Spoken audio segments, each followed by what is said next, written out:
And we're live. Hello, everyone. I'm Carly. I am the director of brand at Sprout Studio, and I'm so excited to have with me today on today's live Christopher Brown. Woo!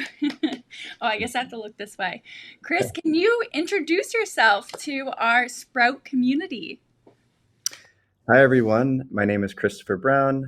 I live in Los Angeles, California, and I'm a photographer. I do a lot of commercial and portrait work, and I have a wedding photography business as well. I've been doing photography for probably around 15 years now. So, Very impressive. Very impressive. Yes. And Chris, how did you get into photography? So you've been in the business now for over a decade. Like, what was it, school? How did you kind of like get into it all? I was in high school, and I think the very first note that I can remember, I was like a junior in high school, and I was doing yearbook class, Okay. and you had like a photographer taking photos and stuff like that, like kind of capturing moments for the school. Yeah. Um, and so that was kind of like my first time picking up a camera and like dealing with the settings and all of those things. And I really loved like there's something about walking around with the camera and just like capturing moments that I just really loved. Yeah. And um, and then shortly after that, I took a couple travels. I went to Ecuador Wow. and had carrying a camera, and I just again like loved like capturing what I was doing and capturing the travels um, and then shortly after that, I had a mentor. He was like 12 years older than me, and he was a photographer, and he had a wedding business, and he also had a portrait business, and he did fashion shoots and stuff like that. So Okay. I went to one of the shoots. I was about like, let's see, 18 or something, 17. And then just like loved it, and loved the lifestyle about it, and loved that like I really fell in love with like the work life balance of being a photographer, and also just the artistic expression. And yeah, it was just like, this is what I want to do. So I knew like at a very early age that this was my path. So That's so cool. There's two things that you said there. So the one was because I was super curious of how you got into editorial shoots. So you've shot features such as that have been featured in magazines such as Vogue and Elle and Vice and Refinery 29, and the list goes on. And your work is incredible. So I was always very curious of how you got started into that because I feel like it's a lot of networking, I would say, on those sets, right? To continually getting referred and having that kind of expand. So maybe you can actually expand on that. And then the second thing that you said there was this work life balance, because in the last 4 years, we've seen almost photographers and talk to photographers of the conflict that we've had with this work life balance as entrepreneurs, right? So, if you don't mind, can you dive into the editorial side? So, you had this mentor. How was your experience going through and getting to this position in the stage you are now as an editorial photographer? yeah, so I think it was seeing how other people were doing it, and then after you gathered that information of seeing that now it's time for you to build your own portfolio. So it was a lot of years of building and collaborating with like makeup artists and models and wardrobe stylist and all of these different people, and then continuing to do that over and over and over again. And like I still do that to this day. It takes Mm-hmm. a really long it's a long time to get your portfolio. It's like never ending. It's Yeah. like, and just getting used to that like mentality that it's a never end. You have to love it. You have to like really, because you do a lot of work. We as photographers, we do a lot of work for, it could be for free or for like a purpose or for this to get over here. So there's a lot of that you have to really love. So Yeah. yeah, just building that. And I had time. I started when I was really young, so I built it all through. I went to school. I didn't go to school for photography. I went to school for marketing. So it Okay. was a lot of like I would put these shoots together, and I had just time to build it and stuff like that. So I think it's just setting aside time. And if you're super busy, that's even harder, obviously, right? Because you need to Mm-hmm. set time to like, build your portfolio and and do all of these things. So yeah, there's a lot of upfront cost, right? And time, Right. our time photographers.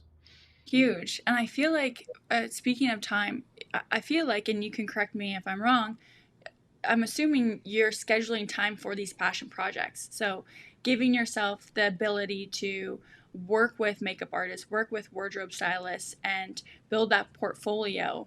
It's almost photographers who are in more generalized, I would say, like wedding, newborn, all of those type of genres of photography. Passion projects are those like they kind of get put off, but for you to build your career and get to the point where you are, you almost have to make time for those things, right?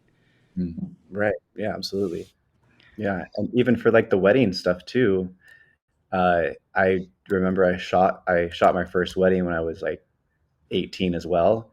And it Mhm. starts off, I think it just started off as a friend of a friend, and then it's like do a family member's wedding, and then you do it for this venue that they have, and then you let the venue know like I shot this wedding, and then that venue puts you on their list, and then you do more weddings, and then you take those weddings and bring it to another venue. So it's like all of these like steps and hoops that you jump through, and it just takes a lot of time and just to be patient with yourself and with your business and stuff. And it's almost like there's a lot of uncontrollable things, that it's not just you're thinking, am I not good enough as a photographer? It's like, Mhm. but it's a lot of getting your name out there, and that just takes patience. So. Right. And how do you take that in stride? So going back to the second thing that we just talked about is this work-life balance. Being not only a portrait photographer and doing the projects that you do, but also just finding out before this live that you're also a wedding photographer. Mhm. And how do you find the time to balance, especially with the constant almost the networking, the vendors, building that portfolio? It's a never ending process, right? So how do you define your work life balance, and do you have these boundaries? And if you do have tips and tricks, please share.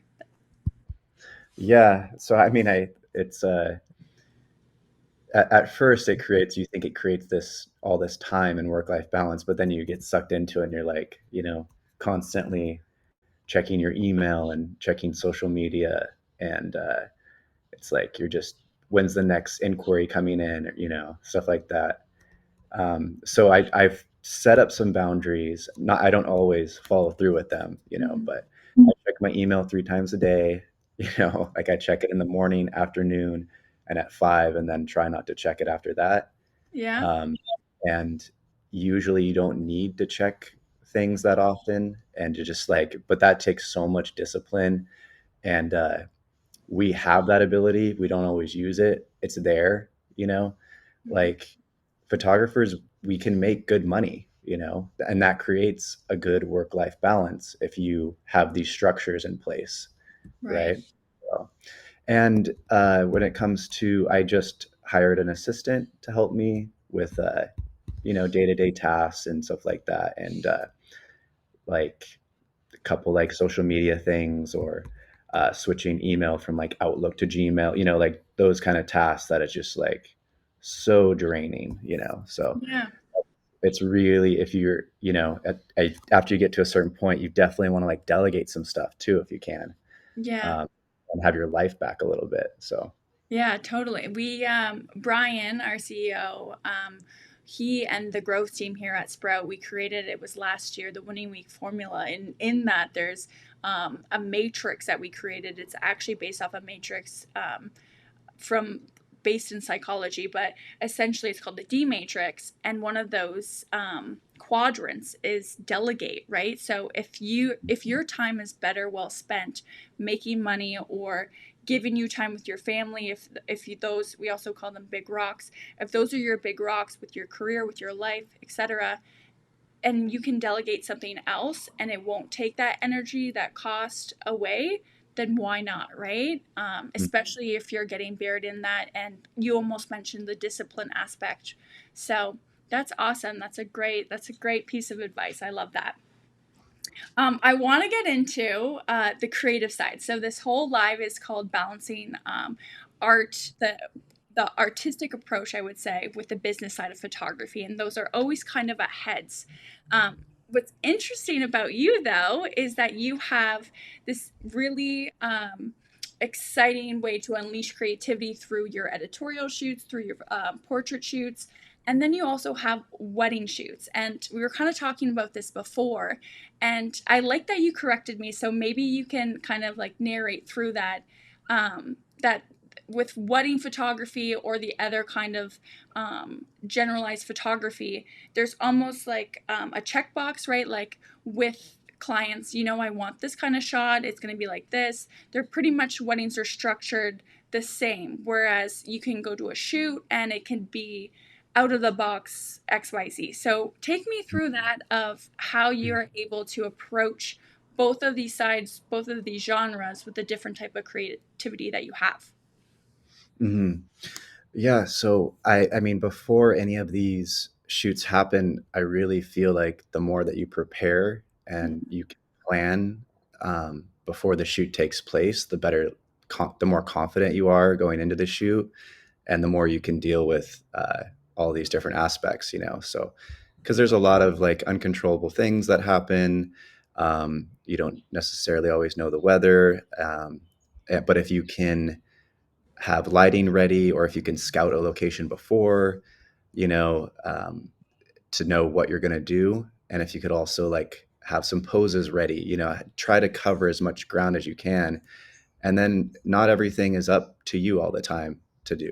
People have to, you have to give enough for people to kind of like give you more too and work with you.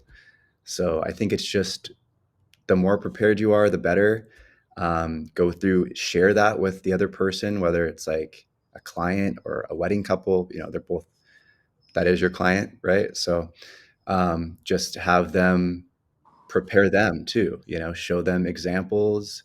Uh, yeah, go through it as much as you can. Does that make sense? Or Yeah, no, I like how you mentioned like showing examples because I was almost going to ask you next, like a good segue is this creative back and forth. Like, how much leeway do your clients on both sides give you, right? So, when you shoot something for Vogue, for example, how much creative control do you have in that? And is it similar, or can you compare it?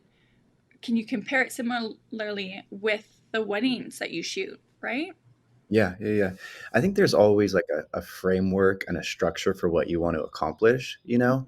And I think that's like the beauty of the collaboration process. Like this is a client, they are coming to you because they want your artistic vision. Mm-hmm. So they're coming to you for a reason, and to like own that and to realize like it's my style as well. They want you, but you fit into this framework and fit into this concept of what they are trying to portray, right? Same Mm-hmm. with the wedding couple.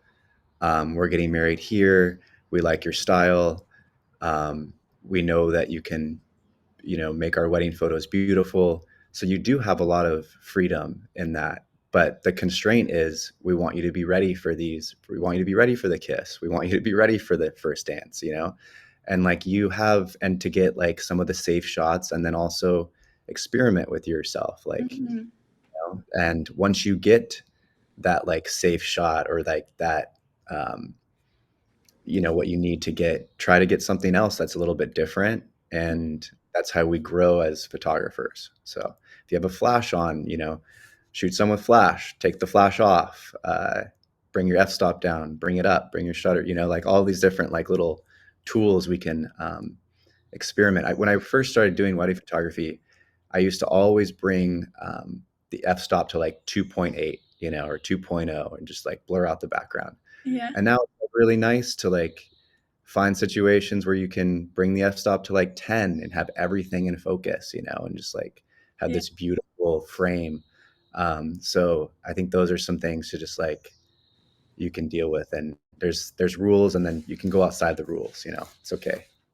I like Yeah. that. I like that. There's almost what you were talking about before, being prepared, having everything set up, knowing the shots that your clients have the expectation of, but that in between time really unleashing that creativity that we're talking about today, right? Experimenting, because building your portfolio, and now I have to ask it, has there ever been a situation where a client did not like the experimenting? So I'll ask that after this. But building that portfolio and having these new types of shots where then the next client sees that and then they want something similar, right? So it kind of builds this excitement, right? So that there's like a range of what you're able to create.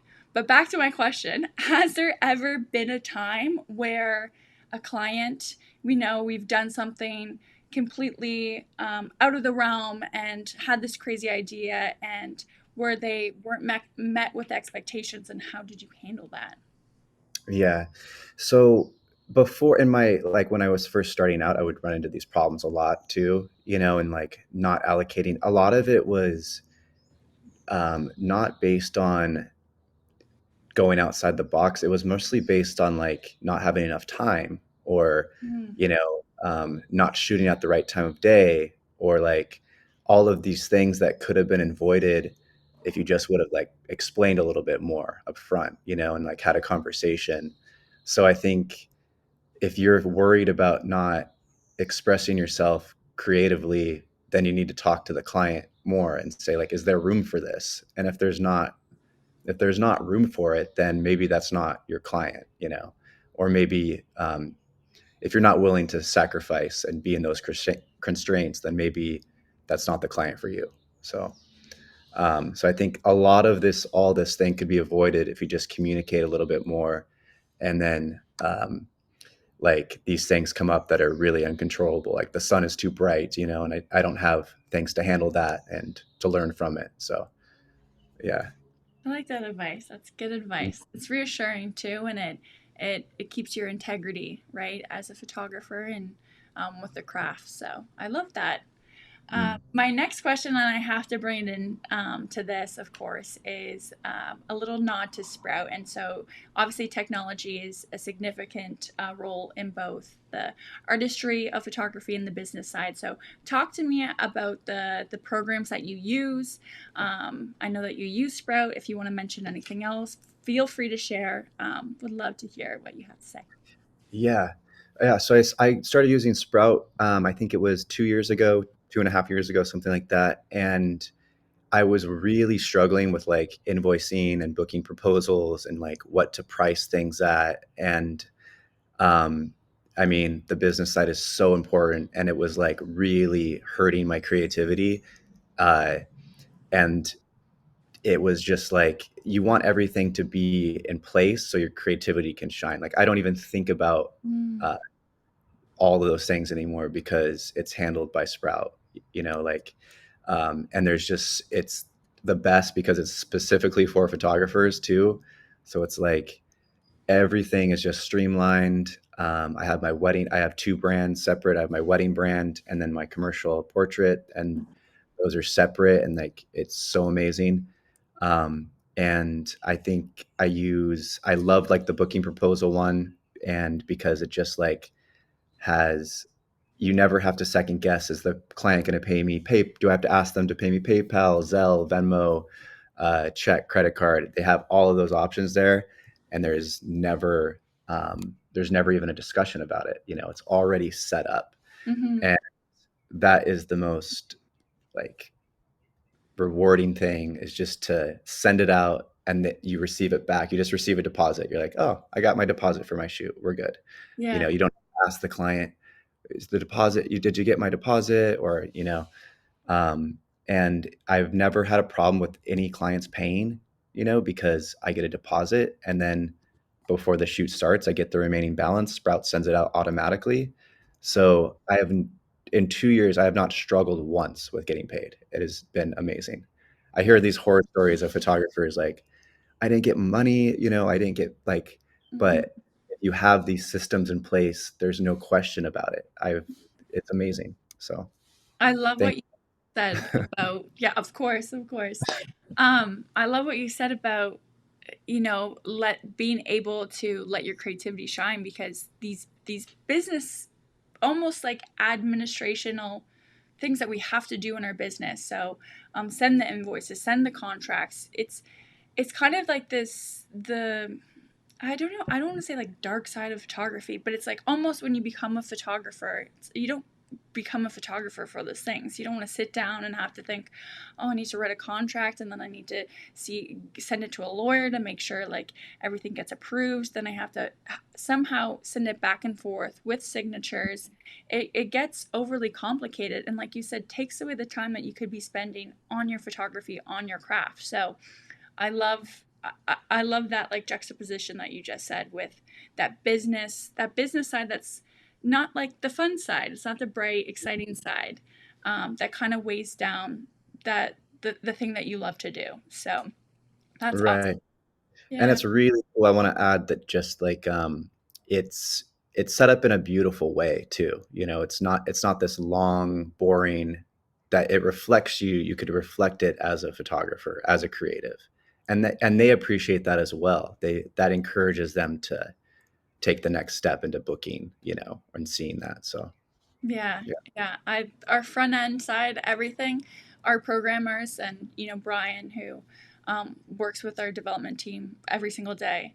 A lot of work goes into not only how a photographer uses the program, but how you're guiding your clients through. Brian being a photographer himself, how they start out as a lead and how they become a client for generations, right, and onward. So there's a lot of thought going into leading that story that you get to tell by using Sprout. So I love that. Now you mentioned quickly, and I don't know if there's any questions, so maybe I'll ask. I think Emily's watching. If there's any questions, we can answer them at the end. Um, Mhm. you mentioned the wedding photography business before this, and I think before we went live, you found Sprout and was really excited about Sprout because you could have that separate branding. Right now, the marketing team at Sprout, we're releasing, we did it last year, a huge industry report where we predicted the future of 2024 based off of what thousands of photographers said of how they've been feeling this past year and how the industry is at a standpoint coming next year. Um, One of the biggest, and I'll like just leak this from the report, is to pivot. And pivot in the way is that we can't just specialize any longer in one type of photography, just because of the current situation. Now, you keep both of your brands if you go to the website that I've always constantly referred to, very separate. And I would love for you to like kind of like go into that further and talk to me about how that's helped you and if giving those boundaries for the separate spaces instead of merging them, what advice you would give to photographers maybe who are in the wedding photography but want to move into portrait or vice versa or etc. Yeah. So I mean, I was passionate about. I think there's some things you could put together. Like I do a lot of brand work and portrait Mhm, work, and those are together, but I keep it separate on my website, separate sections, you know. mhm. Um, but I would never mix that with like wedding photography, just because if you're, I guess, if you're passionate about different aspects of photography, I would recommend separating it instead of just combining everything because they're so different, you know. The wedding work looks different than the portrait work just because it's a different scenario. So, and I really believe in like separating it. If you like food photography, if I loved food photography, I would start a separate food photography Really? brand. Okay. Yeah, I wouldn't keep it under. Portrait Um, or commercial. yeah, I wouldn't just because it's different, and so I guess you can differentiate, but also niche it down. If that makes sense, you Yeah. know. Um, and yeah, I don't know. That's just how I feel about it. But I do feel like if somebody wants a portrait photographer, they're gonna look for a portrait. You know, they're gonna be looking at that. And if somebody is doing all these other things, I think they're gonna tend more towards like just the portrait photographer. Hmm. You know, so Yeah. I like almost, I feel like you're what I'm kind of grasping from your reasoning is you're speaking to your clients differently, right? So having commercial and portrait kind of together, there is a bit of overlap in that area where someone from a shoot might recommend you to do this, right? And then you might be working for a company for X, and that might be, so it kind of leads into the other where, wedding and family, for example, there's overlap, right, with clients and how you can build that base. So it's almost speaking to when you hand in a resume anywhere where you're applying to, right? You're not going to talk about X if they're asking for Y. So I think it's what you're doing essentially is putting the client and their needs and wants first with separating it. That's what I'm getting anyways. Yeah, yeah, yeah. No, I would definitely say that there's some truth to that for sure. You know, Love so it. yeah, and I do. Yeah, there's certain things you could put underneath, but there's also, and sometimes you get that person. I've gotten wedding clients from my portrait work. This is funny. Okay. A couple of them came up. They've seen like my portrait and brand work, and they said, "Do you shoot weddings? I would love for you to shoot my wedding." Um, and then I sent them my wedding portfolio, and they're like, "Oh, great!" So, so there's like a little, maybe there is overlap, but for The me, pillar. as yeah, for me, I not I don't feel right about combining the two of those or something. But if it happens naturally like that, then awesome. So Yeah. take it. Yeah. Cool. Sweet. Okay, well, I think so. Emily, if you don't mind putting in the comments, you actually, with Chris, he is a Spirit Studio ambassador. You can save 20% off using his code. So, Emily, if you don't mind leaving that in the comments. Also, we'll leave your website, your Instagram, give Chris a follow. His work is literally jaw dropping. Every time you post something, I actually have to lift my jaw up from my table, and Thank now I'm excited to like lurk your wedding photography because I can't even imagine how beautiful that is as well. So, you. Thank you so much. Really appreciate that. of course. Thank you so much for joining us today, Chris. It's been a pleasure. And I'm so jealous that you're soaking up the sun in San Diego. You're in San Diego, yes? Right now? Yeah, right now in San Diego. Yeah. So In our good old negative weather here in Canada. After this, I'm going to bundle up. But yeah, it's been a pleasure. Thank you so yeah, much. thank you so much. All right. Bye, everyone.